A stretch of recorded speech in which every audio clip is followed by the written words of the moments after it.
أعوذ بالله من الشيطان الرجيم بسم الله الرحمن الرحيم فلاقتحم العقبة وما أدراك ما العقبة فك رقبة أو إطعام في يوم ذي مسغبة يتيما ذا مقربة أو مسكينا ذا متربة ثم كان من الذين آمنوا وتواصوا بالصبر وتواصوا بالمرحمة أولئك أصحاب الميمنة. Sadaqallahul Azim. Assalamualaikum warahmatullahi wabarakatuh. Teman-teman sekalian, sebelum kita berbuka, saya pengen ngajak kita merenungkan satu firman Allah Subhanahu wa taala tentang care and share di bulan Ramadan. Di dalam surat Al-Balad, Allah Subhanahu wa taala menyampaikan bahwa memberi makan kepada orang-orang yang susah ketika terjadi wabah, ketika terjadi kelaparan, itu adalah amal soleh yang sangat istimewa, sehingga orang tersebut akan digolongkan termasuk di antara ashabul maimanah, golongan kanan yang dijamin masuk surga. Itu amun fi yaumin dzi masghobah, memberi makan pada hari kelaparan. Bisa kelaparan karena badai, bisa kelaparan karena bencana, bisa kelaparan karena wabah, bisa kelaparan karena perang. Nah, sekarang kita sedang mengalami ujian berupa wabah COVID-19. Dan itu terjadi bertepatan dengan bulan suci Ramadan. Sehingga saya pengen mengajak kepada teman-teman semuanya di bulan Ramadan ini untuk lebih care, lebih sering share dengan saudara-saudara kita yang terdampak secara ekonomi karena wabah COVID-19 ini. Saya pengen baca beberapa hadis keutamaan memberi makan, terutama waktu berbuka puasa. Yang pertama adalah hadis yang diriwayatkan oleh Imam At-Tirmidzi, Ibnu Majah, Imam Ahmad dengan derajat sahih. Kata Nabi SAW, siapa yang memberi makan orang yang berbuka puasa, maka baginya pahala seperti orang yang berpuasa tersebut tanpa mengurangi pahala orang yang sedang berpuasa itu sedikit pun. Ini artinya ngasih makan kepada orang yang berbuka satu orang saja dengan makanan sederhana. Nabi nggak pernah bilang makanan yang mewah.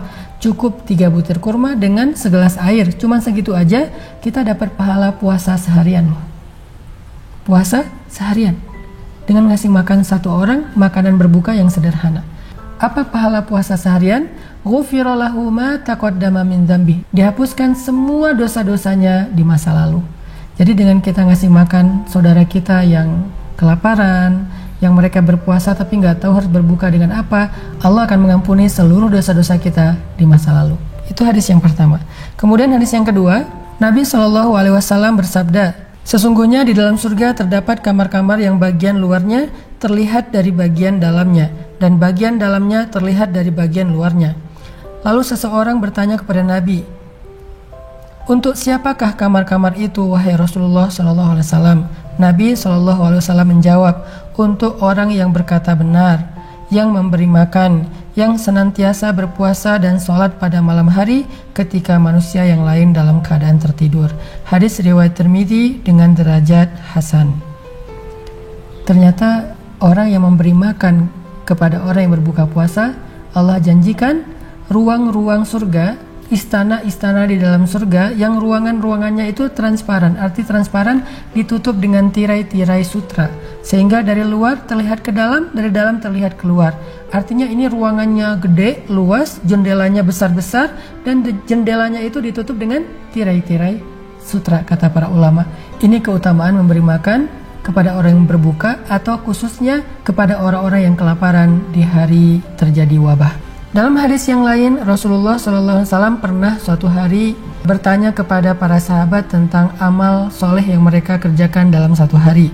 Nabi bertanya, siapa di antara kalian yang hari ini berpuasa? Abu Bakar menjawab, saya ya Rasulullah. Siapa di antara kalian yang hari ini mengantar jenazah? Kata Abu Bakar, saya ya Rasulullah. Siapa di antara kalian yang hari ini memberi makan orang miskin? Kata Abu Bakar, saya ya Rasulullah. Siapa di antara kalian yang hari ini mengunjungi menjenguk orang sakit. Kata Abu Bakar, saya ya Rasulullah.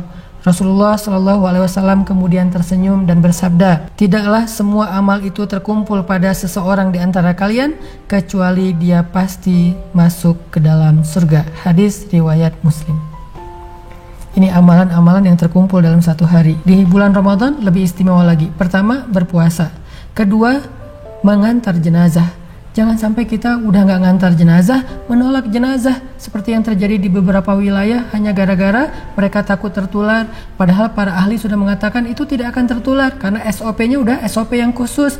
Belum lagi ketika pasien sudah meninggal, maka virusnya juga ikut mati sehingga tidak akan mungkin tertular. Tetapi masih ada aja orang yang terlalu berlebihan untuk menolak jenazah saudaranya. Jangankan menolak jenazah, nggak mengantarkan jenazah aja rugi, apalagi menolak itu lebih besar lagi kerugiannya dan dosanya. Makanya mengantar jenazah itu kata Nabi pahalanya seperti mendapatkan 1 gunung Uhud emas. 1 gunung Uhud emas loh. Kalau kita menolak, kita kehilangan 1 gunung Uhud emas plus dosa yang sangat besar karena ada hak muslim atas muslim yang lain, yaitu mengurus jenazah. Itu hak muslim. Jadi kalau kita tidak mendukung pengurusan jenazah kaum muslimin, kita termasuk orang yang sudah mencurangi hak kaum muslimin dan itu termasuk dosa besar. Mengantarkan jenazah. Yang ketiga, memberi makan kepada orang miskin. Dan yang keempat, menjenguk orang yang sakit. 4 amalan di bulan Ramadan. Kalau kita kerjakan itu di siang hari, kata Nabi, dia pasti masuk surga. 1, berpuasa, insya Allah kita berpuasa. Kedua, mengantarkan jenazah, minimal kita tidak menolak jenazah di antara pasien-pasien COVID sekarang. Ketiga, memberi makan orang yang susah, memberi makan orang yang berbuka puasa. Dan yang keempat, membantu saudara-saudara kita yang sakit. Sekarang banyak saudara kita yang sakit. Kalau kita mau membantu mereka, kita tidak harus menjenguk. Kita bisa membantu para pejuang medis dengan bantuan APD dan segala macam. Mudah-mudahan dengan demikian kita termasuk orang yang kata Nabi, majtama'na fi imri'in illa dakhal jannah. Tidaklah 4 amalan ini berkumpul bagi seseorang dalam satu hari kecuali dakhalal jannah, dia pasti masuk surga. Mudah-mudahan kita termasuk orang yang dijamin masuk surga karena amalan-amalan ini. Barakallahu fikum.